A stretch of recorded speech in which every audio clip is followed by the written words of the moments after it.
Reading by Bologna Times. The Leech by Phillips Barbie. A visitor should be fed, but this one could eat you out of house and home. Literally. The leech was waiting for food. For millennia, it had been drifting across the vast emptiness of space. Without consciousness, it had spent the countless centuries in the void between the stars. It was unaware when it finally reached a sun. Life-giving radiation flared around the hard, dry spore. Gravitation tugged at it. A planet claimed it, with other stellar debris, and the leech fell, still dead-seeming, within its tough spore case. One speck of dust among many, the winds blew it around the earth, played with it, and let it fall. On the ground it began to stir. Nourishment soaked in, permeating the spore case. It grew and fed. Frank Connors came up on the porch and coughed twice. "Say, pardon me, Professor," he said. The long, pale man didn't stir from the sagging couch. His horn-rimmed glasses were perched on his forehead, and he was snoring very gently. "I'm awful sorry to disturb you," Connors said, pushing back his battered felt hat. "I know it's your resting week, and all, but there's something damn funny in the ditch." The pale man's left eyebrow twitched, but he showed no other sign of having heard. Frank Connors coughed again, holding his spade in one purple-veined hand. "Did you hear me, Professor?" "Of course I heard you," Michaels said in a muffled voice, his eyes still closed. "You found a pixie." "A what?" Connors asked, squinting at Michaels. "A little man in a green suit. Feed him milk, Connors." "No, sir. I think it's a rock." Michaels opened one eye and focused it in Connors' general direction. "I'm awfully sorry about it," Connors said. Professor Michaels' resting week was a 10-year-old custom, and his only eccentricity. All winter, Michaels taught anthropology, worked on half a dozen committees, dabbled in physics and chemistry, and still found time to write a book a year. When summer came, he was tired. Arriving at his worked-out New York State farm, it was his invariable rule to do absolutely nothing for a week. He hired Frank Connors to cook for that week, and generally make himself useful, while Professor Michaels slept. During the second week, Michaels would wander around, look at the trees, and fish. By the third week, he would be getting a tan, reading, repairing the sheds, and climbing mountains. At the end of 4 weeks, he could hardly wait to get back to the city. But the resting week was sacred. "I really wouldn't bother you for anything small," Connors said, apologetically, "but that damn rock melted 2 inches off my spade." Michaels opened both eyes and sat up. Connors held out the spade. The rounded end was sheared cleanly off. Michaels swung himself off the couch and slipped his feet into battered moccasins. "Let's see this wonder," he said. The object was lying in the ditch at the end of the front lawn, 3 feet from the main road. It was round, about the size of a truck tire, and solid throughout. It was about an inch thick, as far as he could tell, grayish-black and intricately veined. "Don't touch it," Connors warned. "I'm not going to. Let me have your spade." Michaels took the spade and prodded the object experimentally. It was completely unyielding. He held the spade to the surface for a moment, then withdrew it. Another inch was gone. Michaels frowned and pushed his glasses tighter against his nose. He held the spade against the rock with one hand, the other held close to the surface. More of the spade disappeared. "Doesn't seem to be generating heat," he said to Connors. "Did you notice any the first time?" Connors shook his head. Michaels picked up a clod of dirt and tossed it on the object. the dirt dissolved quickly, leaving no trace on the gray-black surface. A large stone followed the dirt and disappeared in the same way. "Isn't that just about the damnedest thing you ever saw, Professor?" Connors asked. "Yes," Michaels agreed, standing up again. "It just about is." He hefted the spade and brought it down smartly on the object. When it hit, he almost dropped the spade. He had been gripping the handle rigidly, braced for a recoil, but the spade struck that unyielding surface and stayed. There was no perceptible give, but absolutely no recoil. "What you think it is?" Connors asked. "It's no stone," Michael said. He stepped back. "A leech drinks blood. This thing seems to be drinking dirt. And spades." He struck it a few more times, experimentally. The two men looked at each other. On the road, half a dozen army trucks rolled past. "I'm going to phone the college and ask a physics man about it," Michael said. "Or a biologist. I'd like to get rid of that thing before it spoils my lawn."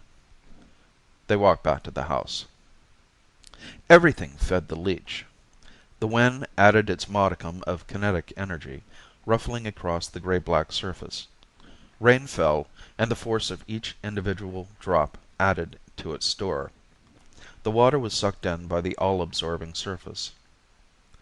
The sunlight above it was absorbed and converted into mass for its body.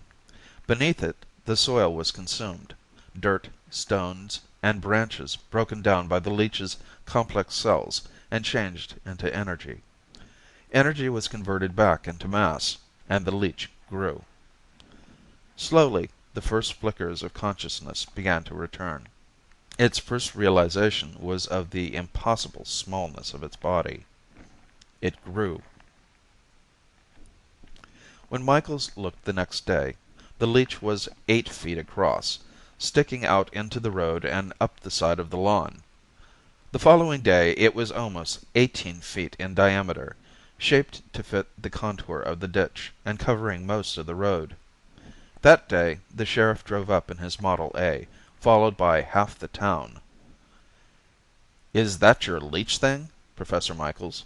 Sheriff Flynn asked. "That's it," Michaels said. He had spent the past days looking unsuccessfully for an acid that would dissolve the leech. "We gotta get it out of the road," Flynn said, walking truculently up to the leech. "Something like this, you can't let it block the road, Professor. The Army's gotta use this road." "I'm terribly sorry," Michaels said with a straight face. "Go right ahead, Sheriff, but be careful. It's hot." The leech wasn't hot, but it seemed the simplest explanation under the circumstances. Michaels watched with interest as the sheriff tried to shove a crowbar under it. He smiled to himself when it was removed with half a foot of its length gone. The sheriff wasn't so easily discouraged. He had come prepared for a stubborn piece of rock.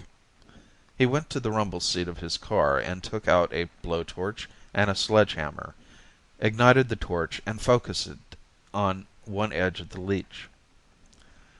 After 5 minutes there was no change. The gray didn't turn red or even seem to heat up. Sheriff Flynn continued to bake it for 15 minutes, then called to one of the men. "Hit that spot with the sledge, Jerry." Jerry picked up the sledgehammer, motioned the sheriff back, and swung it over his head. He let out a howl as the hammer struck unyieldingly. There wasn't a fraction of recoil. In the distance they heard the roar of an army convoy. "Now we'll get some action," Flynn said. Michaels wasn't so sure. He walked around the periphery of the leech, asking himself what kind of substance would react that way. The answer was easy. No substance. No known substance. The driver in the lead jeep held up his hand, and the long convoy ground to a halt. A hard, efficient-looking officer stepped out of the jeep. From the star on either shoulder, Michaels knew he was a brigadier general. "You can't block this road," the general said. He was a tall, spare man in suntans, with a sunburned face and cold eyes. "Please clear that thing away." "We can't move it," Michael said. He told the general what had happened in the past few days. "It must be moved," the general said. "This convoy must go through." He walked closer and looked at the Leech. "You say it can't be jacked up by a crowbar? A torch won't burn it?" "That's right," Michael said, smiling faintly. "Driver," the general said over his shoulder, "ride over it." Michael started to protest, but stopped himself. The military mind would have to find out in its own way.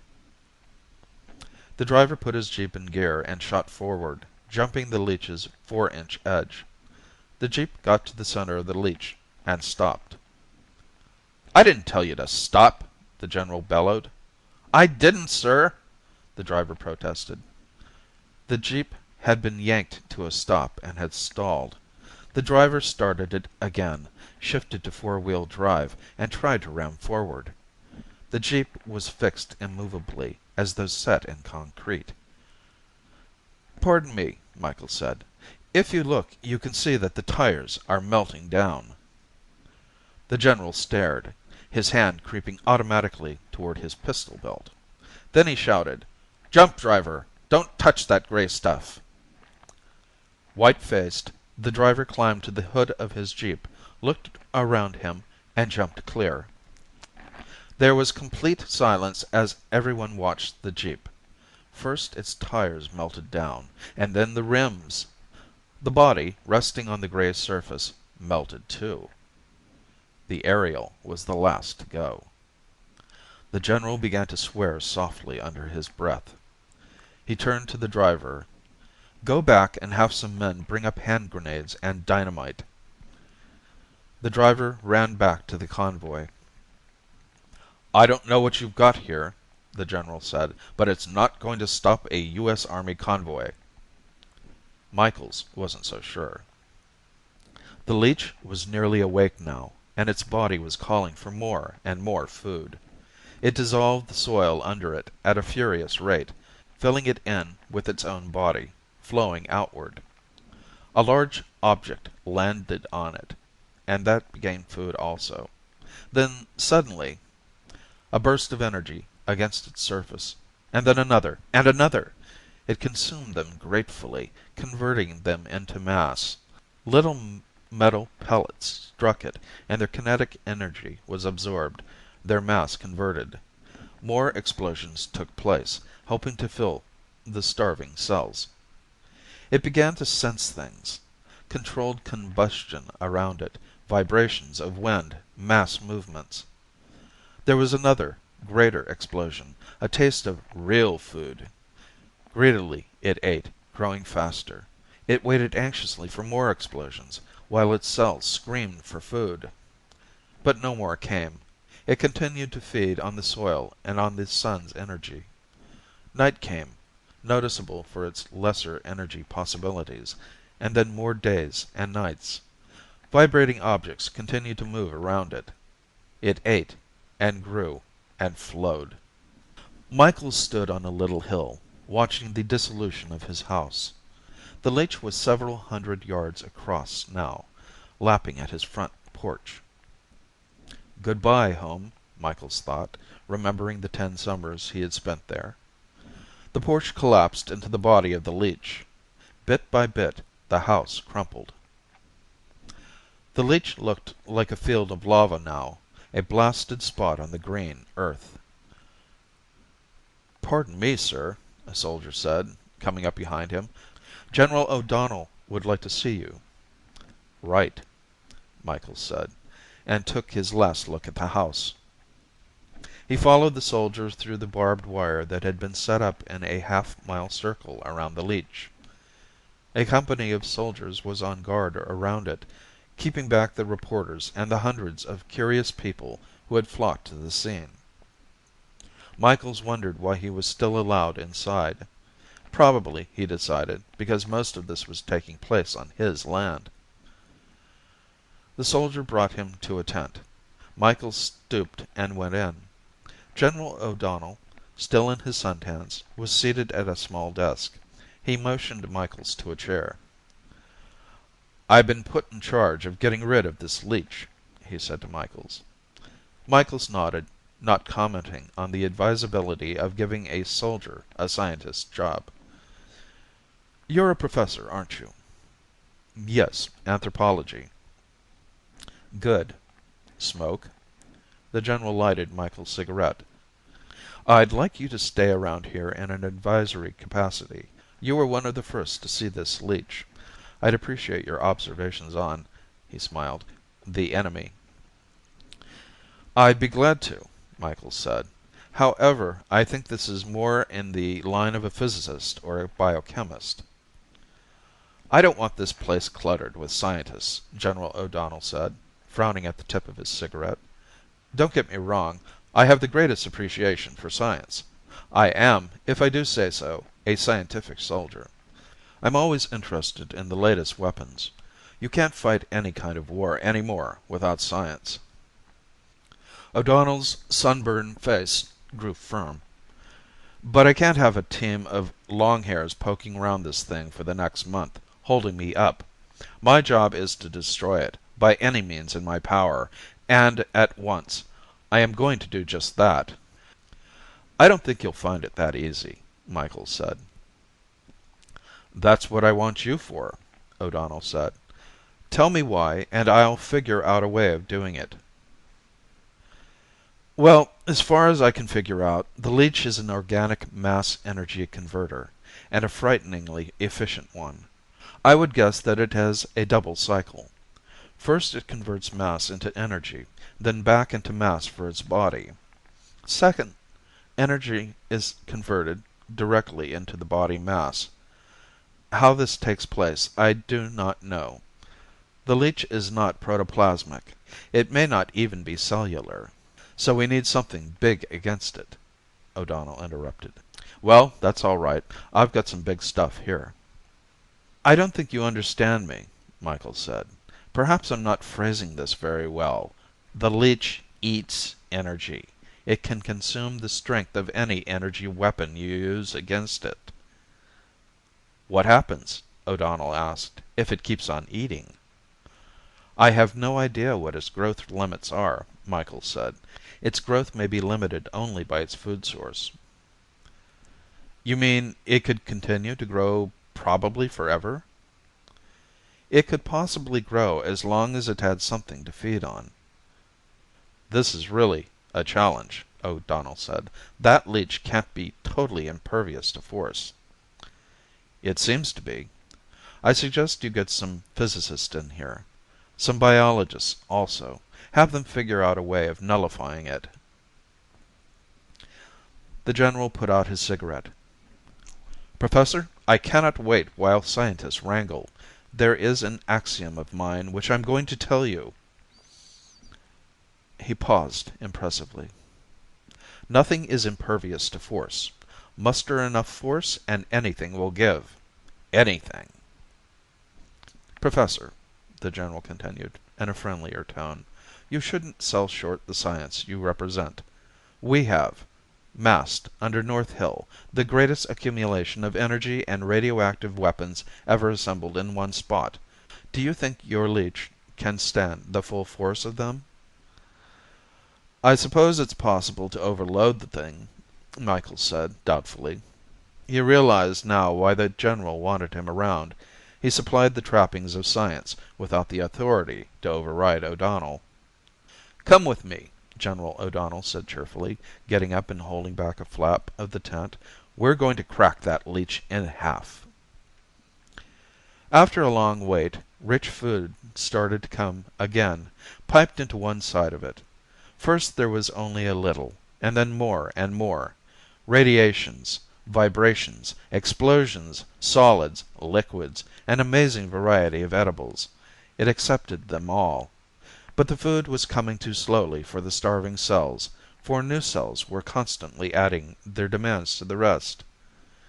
The ever-hungry body screamed for more food, faster.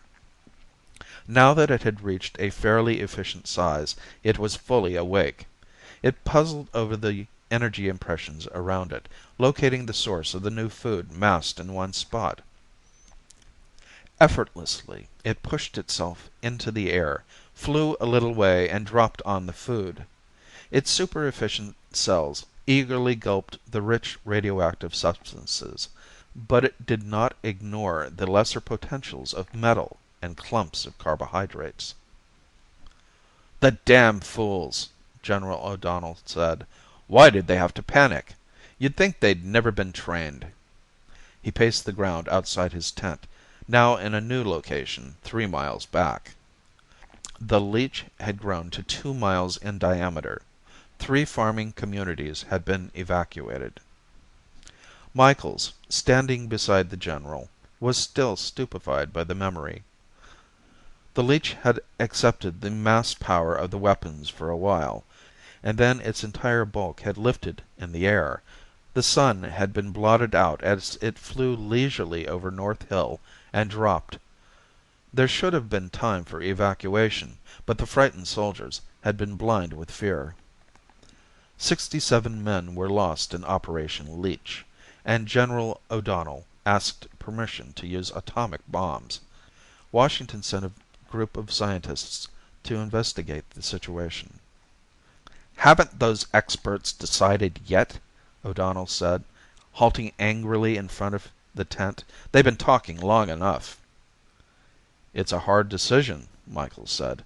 Since he wasn't an official member of the investigating team, he had given his information and left. The physicists consider it a biological matter, and the biologists seem to think the chemists should have the answer. No one's an expert on this because it's never happened before. We just don't have the data. "It's a military problem," O'Donnell said harshly. "I'm not interested in what the thing is. I want to know what can destroy it. They'd better give me permission to use the bomb." Michaels had made his own calculations on that. It was impossible to say for sure, but taking a flying guess at the Leech's mass energy absorption rate, figuring in its size and apparent capacity for growth, an atomic bomb might overload it if used soon enough. He estimated 3 days as the limit of usefulness. The Leech was growing at a geometric rate. It could cover the United States in a few months. "For a week I've been asking permission to use the bomb," O'Donnell grumbled, "and I'll get it, but not after those jackasses end their damned talking." He stopped pacing and turned to Michaels. "I am going to destroy the Leech. I am going to smash it, if that's the last thing I do. It's more than a matter of security now. It's personal pride." That attitude might make great generals, Michael thought, but it wasn't the way to consider the problem. It was anthropomorphic of O'Donnell to see the Leech as an enemy. Even the identification, Leech, was a humanizing factor. O'Donnell was dealing with it as he would any physical obstacle, as though the Leech were the simple equivalent of a large army. But the Leech was not human, not even of this planet. Perhaps. It should be dealt with in its own terms. "Here come the bright boys now," O'Donnell said.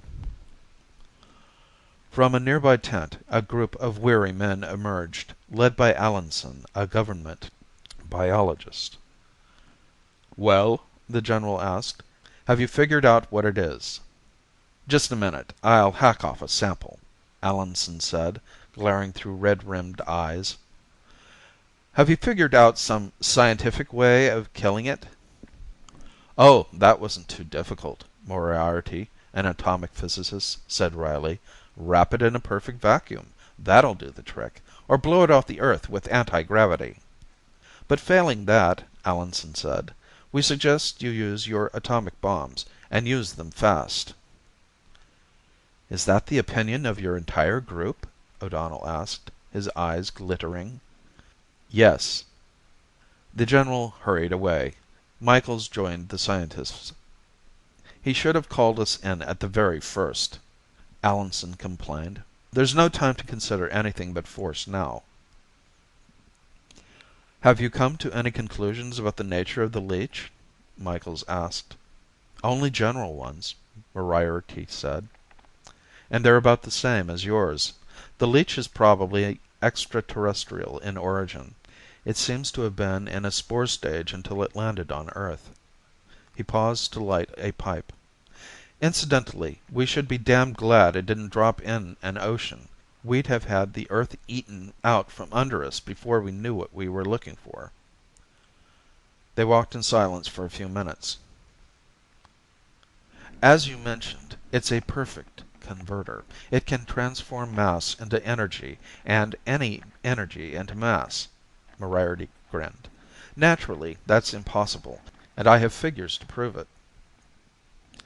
I'm going to get a drink, Allenson said. Anyone coming? Best idea of the week, Michael said. I wonder how long it'll take O'Donnell to get permission to use the bomb. If I know politics, Moriarty said, too long. The findings of the government scientists were checked by other government scientists. That took a few days. Then Washington wanted to know if there wasn't some alternative to exploding an atomic bomb in the middle of New York State. It took a little time to convince them of the necessity. After that, people had to be evacuated, which took more time. Then orders were made out, and 5 atomic bombs were checked out of a cache. A patrol rocket was assigned, given orders, and put under General O'Donnell's command. This took a day more.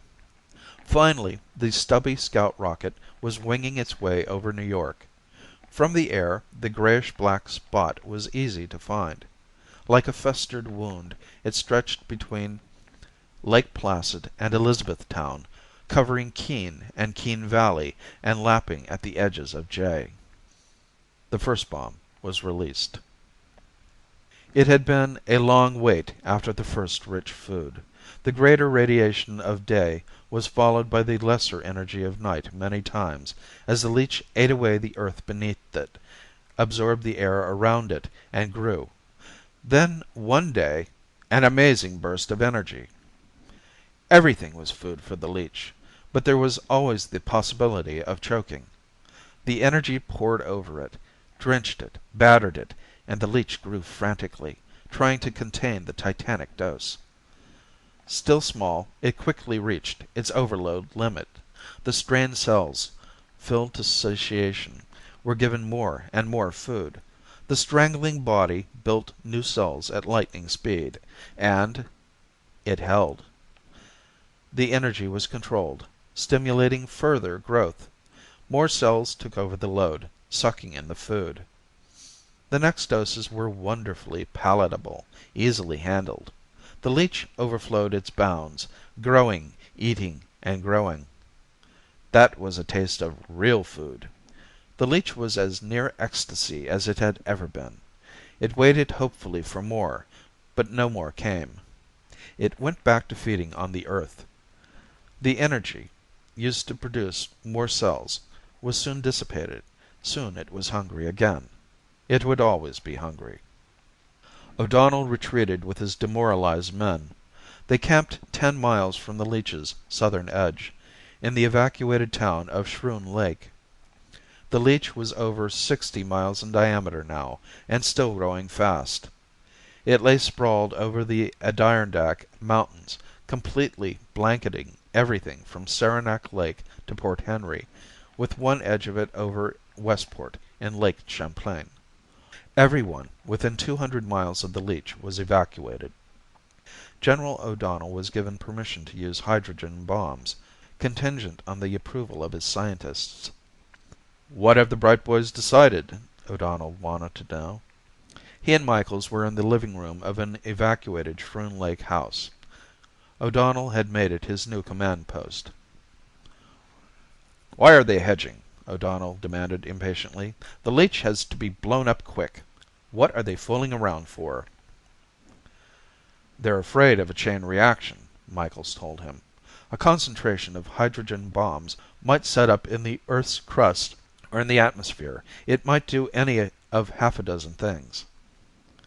Perhaps they'd like me to order a bayonet attack, O'Donnell said contemptuously. Michael sighed and sat down in an armchair. He was convinced that the whole method was wrong. The government scientists were being rushed into a single line of inquiry. The pressure upon them was so great that they didn't have a chance to consider any other approach but force, and the leech thrived on that. Michaels was certain that there were times when fighting fire with fire was not applicable. Fire, Loki, god of fire, and of trickery. No, there was no answer there. But Michael's mind was in mythology now, retreating from the unbearable present. Allinson came in, followed by 6 other men. "Well," Allinson said, "there's a damned good chance of splitting the Earth wide open if you use the number of bombs our figures show you need." "You have to take chances in war," O'Donnell replied bluntly. "Shall I go ahead?" Michael saw, suddenly, that O'Donnell didn't care if he did crack the Earth. The red-faced general only knew that he was going to set off the greatest explosion ever produced by the hand of man. "Not so fast," Allinson said. "I'll let the others speak for themselves." The general contained himself with difficulty. "Remember," he said, "according to your own figures, the leech is growing at the rate of 20 feet an hour." "And speeding up," Allinson added. "But this isn't a decision to be made in haste."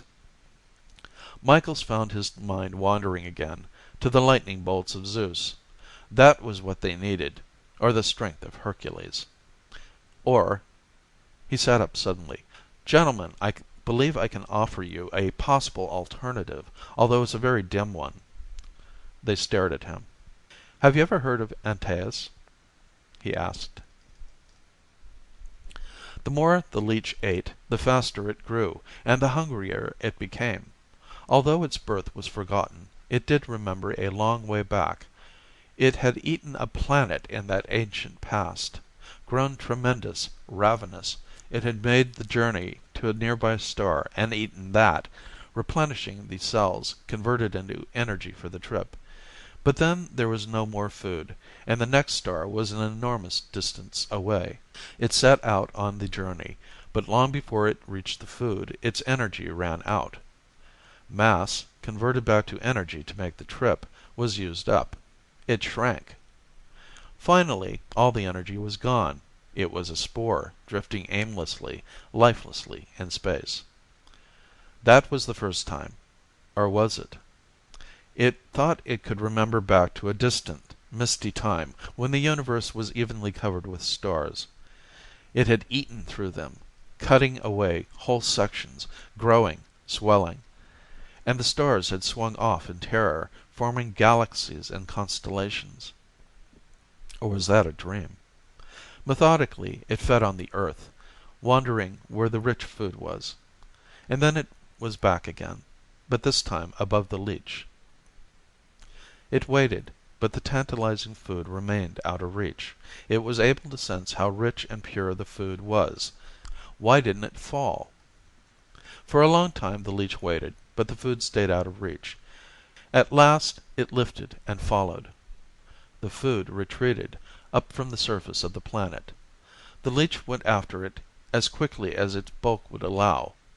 The rich food fled out into space, and the leech followed. Beyond, it could sense an even richer source. The hot, wonderful food of a sun. O'Donnell served champagne for the scientists in the control room. Official dinners would follow, but this was a victory celebration. "A toast," the general said, standing. The men raised their glasses. The only man not drinking was a lieutenant, sitting in front of the control board that guided the drone spaceship. "To Michaels, for thinking of what was it again, Michaels?" "Antaeus." Michaels had been drinking champagne steadily, but he didn't feel elated. Antaeus, born of G, the earth, and Poseidon, the sea. The invincible wrestler. Each time Hercules threw him to the ground, he arose refreshed. Until Hercules held him in the air. Moriarty was muttering to himself, figuring with slide rule, pencil, and paper. Allinson was drinking, but he didn't look too happy about it. Come on, you birds of evil omen, O'Donnell said, pouring more champagne. Figure it out later. Right now, drink. He turned to the operator. How's it going? Michael's analogy had been applied to a spaceship. The ship, operated by remote control, was filled with pure radioactives. It hovered over the Leech until, rising to the bait, it had followed. Antaeus had left his mother, the Earth, and was losing strength in the air. The operator was allowing the spaceship to run fast enough to keep out of the Leech's grasp, but close enough to keep it coming. The spaceship and the Leech were on a collision course with the sun. Fine, sir, the operator said. It's inside the orbit of Mercury now. Men, the general said, I swore to destroy that thing. This isn't exactly the way I wanted to do it. I figured on a more personal way, but the important thing is the destruction. You will all witness it. Destruction is at times a sacred mission. This is such a time. Men, I feel wonderful. Turn the spaceship! It was Moriarty who had spoken. His face was white. Turn the damn thing! He shoved his figures at them. They were easy to read. The growth rate of the Leech, the energy consumption rate estimated, its speed in space a constant, the energy it would receive from the sun as it approached, an exponential curve, its energy absorption rate, figured in terms of growth, expressed as a hyped-up, discontinuous progression. The result? It'll consume the sun, Moriarty said, very quietly. The control room turned into a bedlam. 6 of them tried to explain it to O'Donnell at the same time. Then Moriarty tried, and finally Allenson. Its rate of growth is so great, and its speed so slow, and it will get so much energy, that the Leech will be able to consume the sun by the time it gets there, or at least to live off it until it can consume it.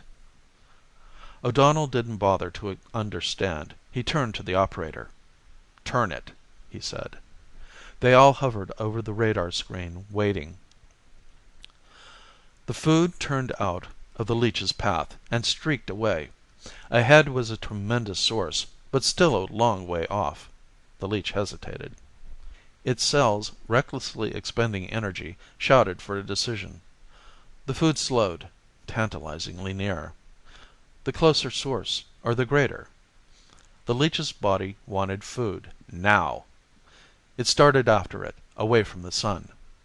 The sun would come next. Put it out at right angles to the plane of the solar system, Allenson said. The operator touched the controls.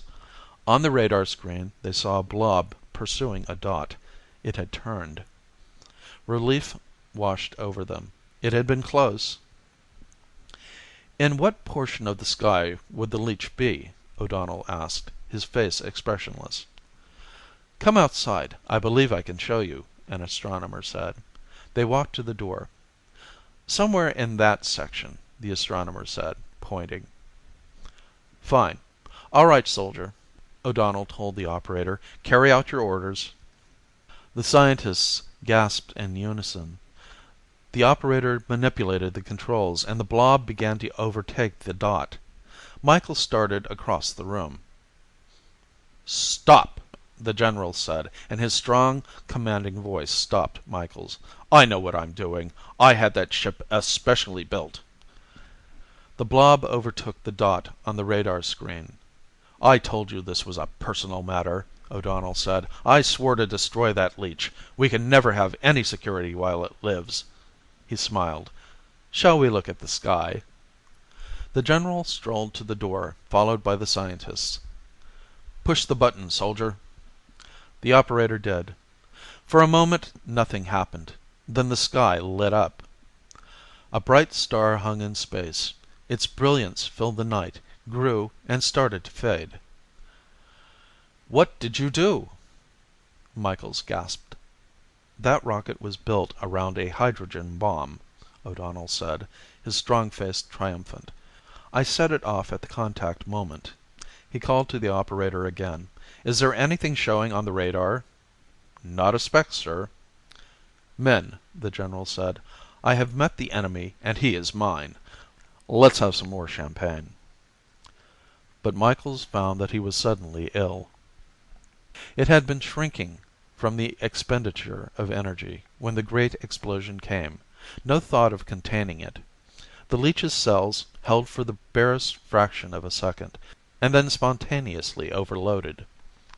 The Leech was smashed, broken up, destroyed. It was split into 1,000 particles, and the particles were split 1,000,000 times more. The particles were thrown out on the wave front of the explosion, and they split further, spontaneously, into spores. The spores closed into dry, hard, seemingly lifeless specks of dust, billions of them scattered, drifting. Unconscious, they floated in the emptiness of space, billions of them, waiting to be fed. End of The Leech by Phillips Barbie.